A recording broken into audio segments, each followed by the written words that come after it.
Discourse on the Method of Rightly Conducting One's Reason and Seeking by René Descartes, Part 3. And finally, as it is not enough, before commencing to rebuild the house in which we live, that it be pulled down, and materials and builders provided, or that we engage in the work ourselves, according to a plan which we have beforehand carefully drawn out, but, as it is likewise necessary, that we be furnished with some other house, in which we may live commodiously during the operations, so that I might not remain irresolute in my actions, while my reason compelled me to suspend my judgment, and that I might not be prevented from living thenceforward in the greatest possible felicity, I formed a provisory code of morals, composed of 3 or 4 maxims, with which I am desirous to make you acquainted. The first was to obey the laws and custom of my country, adhering firmly to the faith in which, by the grace of God, I had been educated from my childhood, and regulating my conduct in every other matter according to the most moderate opinions, and the farthest removed from extremes, which should happen to be adopted in practice with general consent of the most judicious of those among whom I might be living. For as I had, from that time, begun to hold my own opinions for naught, because I wished to subject them all to examination, I was convinced that I could not do better than follow in the meantime the opinions of the most judicious. And although there are some perhaps among the Persians and Chinese as judicious as among ourselves, expediency seemed to dictate that I should regulate my practice conformably to the opinions of those with whom I should have to live, and it appeared to me that, in order to ascertain the real opinions of such, I ought rather to take cognizance of what they practised than of what they said, not only because, in the corruption of our manners, there are few disposed to speak exactly as they believe, but also because very many are not aware of what it is that they really believe.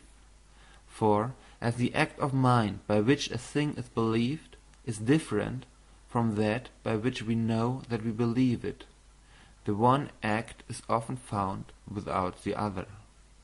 Also, amid many opinions held in equal repute, I choose always the most moderate,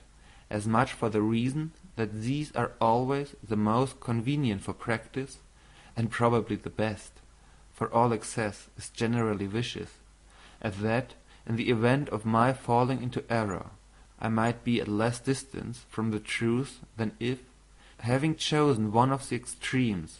it should turn out to be the other, which I ought to have adopted. And I placed in the class of extremes, especially all promises, by which somewhat of our freedom is abridged. Not that I disapproved of the laws which, to provide against the instability of man of feeble resolution, when what is thought to be accomplished is some good, permit engagements by vows and contracts binding the parties to persevere in it, or even, for the security of commerce, sanction similar engagements where the purpose sought to be realized is indifferent. But because I did not find anything on earth which was wholly superior to change, and because for myself in particular I hoped gradually to perfect my judgments, and not to suffer them to deteriorate, I would have deemed it a grave sin against good sense, if, for the reason that I approved of something at a particular time, I therefore bound myself to hold it for good at a subsequent time, when perhaps it had ceased to be so, or I had ceased to esteem it such. My second maxim was, to be as firm and resolute in my actions as I was able, and not to adhere less steadfastly to the most doubtful opinions, when once adopted, than if they had been highly certain. Imitating in this the examples of travellers, who, when they have lost their way in a forest, ought not to wander from side to side, far less remain in one place, but proceed constantly towards the same side in as straight a line as possible, without changing their direction for slight reasons, although perhaps it might be chance alone which at first determined the selection. For in this way, if they do not exactly reach the point they desire, they will come, at least in the end, to some place that will probably be preferable to the middle of the forest. In the same way, since in action it frequently happens that no delay is permissible, it is very certain that, when it is not in our power to determine what is true, we ought to act according to what is most probable, and even although we should not remark a greater probability in one opinion than in another, we ought notwithstanding to choose one or the other, and afterwards consider it, in so far as it relates to practice, as no longer dubious, but manifestly true and certain, since the reason by which our choice has been determined is itself possessed of these qualities. This principle was sufficient thenceforward to rid me of all those repentings and pangs of remorse that usually disturb the conscience of such feeble and uncertain minds as, destitute of any clear and determined principle of choice, allow themselves one day to adopt a course of action as the best, which they abandon the next as the opposite. My third maxim was to endeavour always to conquer myself rather than fortune, and change my desires rather than the order of the world, and in general accustom myself to the persuasion that, except our own thoughts, there is nothing absolutely in our power, so that when we have done our best in things external to us, all wherein we fail of success is to be held, as regards us, absolutely impossible.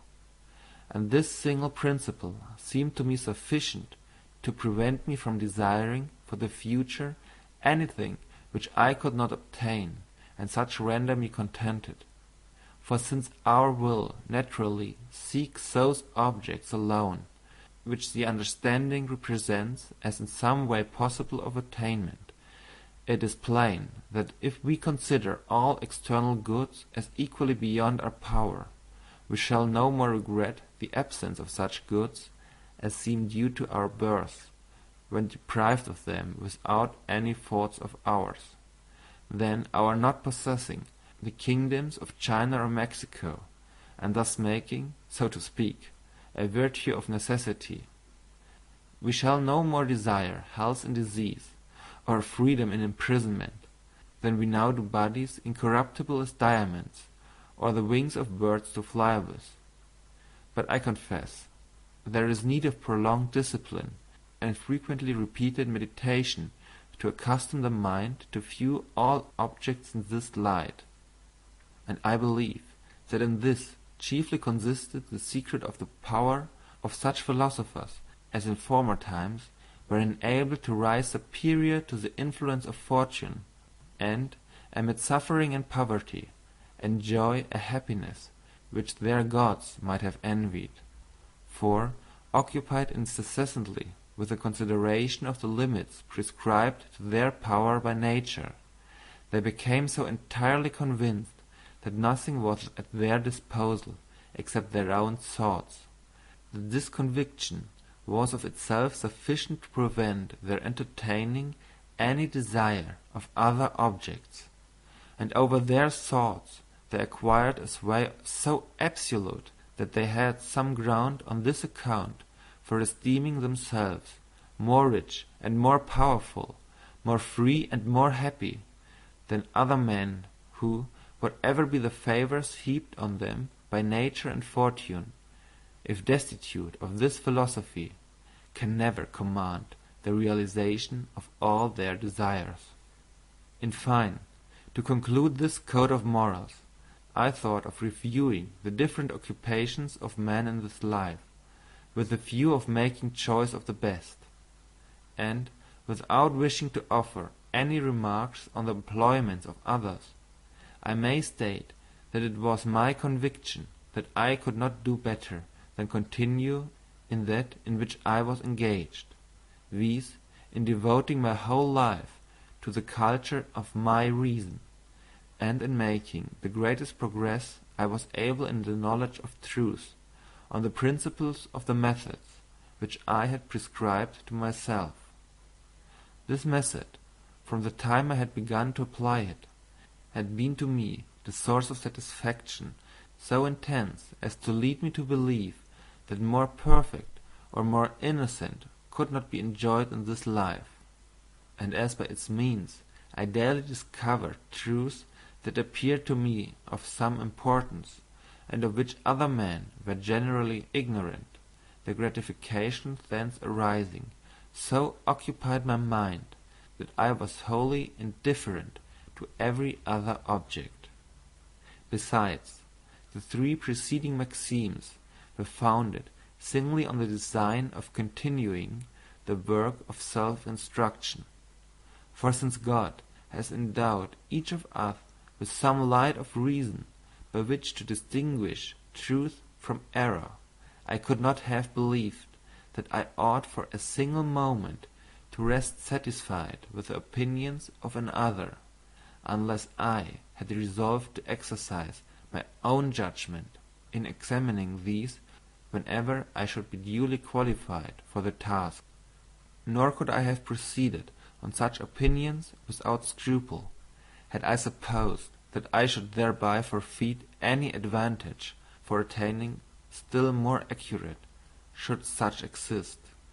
And, in fine, I could not have restrained my desires, nor remained satisfied, had I not followed a path in which I thought myself certain of attaining all the knowledge to the acquisition of which I was competent, as well as the largest amount of what is truly good, which I could ever hope to secure, inasmuch as we neither seek nor shun any object, except in so far as our understanding represents it as good or bad. All that is necessary to right action is right judgment, and to the best action the most correct judgment, that is, to the acquisition of all the virtues with all else that is truly valuable and within our reach, and the assurance of such an acquisition cannot fail to render us contented. Having thus provided myself with these maxims, and having placed them in reserve along with the truths of faith which have ever occupied the first place in my belief, I came to the conclusion that I might with freedom set about ridding myself of what remained of my opinions, and, inasmuch as I hoped to be better able successfully to accomplish this work by holding intercourse with mankind, than by remaining longer shut up in the retirement where these thoughts had occurred to me, I betook me again to travelling before the winter was well ended, and during the 9 subsequent years I did nothing but roam from one place to another, desirous of being a spectator rather than an actor in the plays exhibited on the theatre of the world, and as I made it my business in each matter to reflect particularly upon what might fairly be doubted and prove a source of error, I gradually rooted out from my mind all the errors which had hitherto crept into it. Not that in this I imitated the skeptics, who doubt only that they may doubt, and seek nothing beyond uncertainty itself, for, on the contrary, my design was singly to find ground of assurance, and cast aside the loose earth and sand, that I might reach the rock or the clay. In this, as appears to me, I was successful enough, for, since I endeavour to discover the falsehood or incertitude of the propositions I examined, not by feeble conjectures, but by clear and certain reasonings, I met with nothing so doubtful as not to yield some conclusion or adequate certainty, although this were merely the inference that the matter in question contained nothing certain. And Just as in pulling down an old house, we usually reserve the ruins to contribute towards the erection, so, in destroying such of my opinions as I judged to be ill-founded, I made a variety of observations, and acquired an amount of experience of which I availed myself in the establishment of more certain. And further, I continued to exercise myself in the method I had prescribed, for, besides taking care in general to conduct all my thoughts according to its rules, I reserved some hours from time to time which I expressly devoted to the employment of the method in the solution of mathematical difficulties, or even in the solution likewise of some questions belonging to other sciences, but which, by my having detached them from such principles of these sciences as were of inadequate certainty, were rendered almost mathematical. The truth of this will be manifest from the numerous examples contained in this volume, and thus, without in appearance living otherwise than those who, with no other occupation than that of spending their lives agreeably and innocently, study to sever pleasure from vice, and who, that they may enjoy their leisure without ennui, have recourse to such pursuits as are honourable, I was nevertheless prosecuting my design, and making greater progress in the knowledge of truth than I might, perhaps, have made had I been engaged in the perusal of books merely, or in holding converse with men of letters.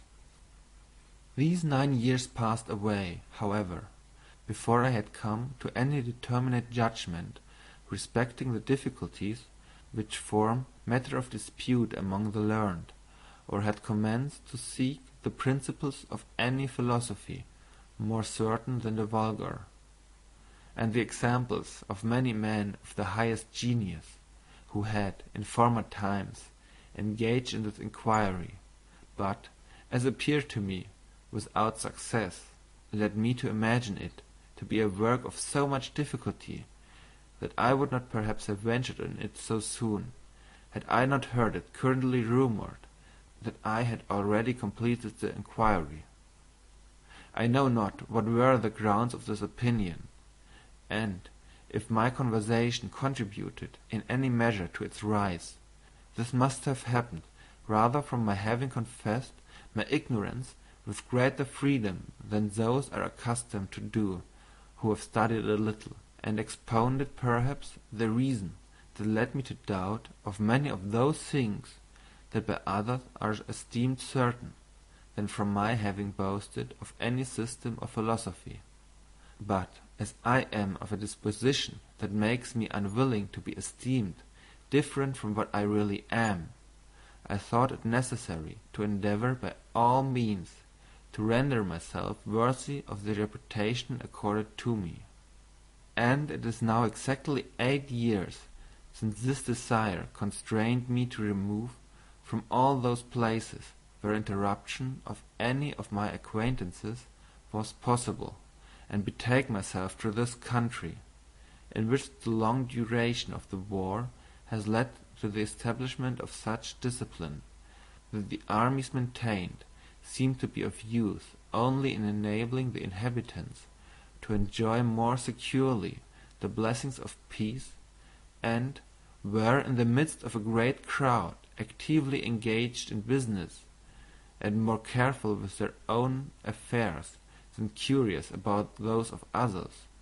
I have been enabled to live without being deprived of any of the conveniences